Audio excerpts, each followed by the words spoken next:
یہ لوگ جو غیر اللہ کو پکار رہے ہیں ان کے بارے میں اللہ نے کہا وَمَنْ أَضَلُّ مِمَّنْ يَدْعُو مِن دُونِ اللَّهِ مَنْ لَا يَسْتَجِيبُ لَهُ إِلَى يَوْمِ الْقِيَامَةِ وَهُمْ عَنْ دُعَائِهِمْ غَافِلُونَ وَإِذَا حُشِرَ النَّاسُ كَانُوا لَهُمْ أَعْدَاءَ.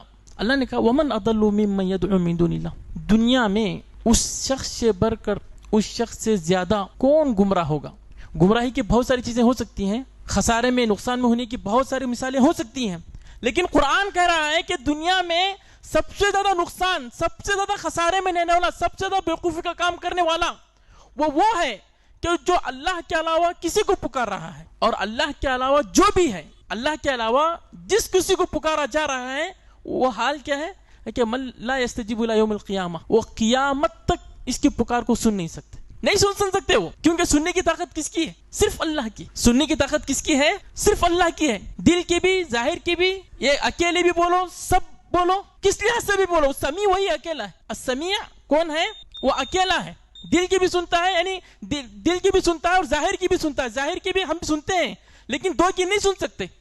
ظاہر میں ہم 4 لوگوں کی سن سکتے ہیں، 4 لوگ ابھی بات بولے کوئی انسان سن سکتا ہے؟ نہیں سن سکتا.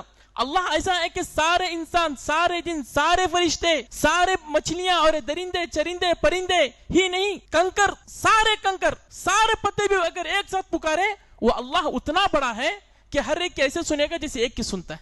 اس کی صفت ہے. اللہ کے علاوہ جو بھی ہے کوئی سن سکتا ہے، وہ نہیں سن سکتا. تو یہ لوگ بیوقوف ہیں، سب سے زیادہ خسارے میں ہیں کہ کس کو پکار رہے ہیں کہ جو سن ہی نہیں سکتا.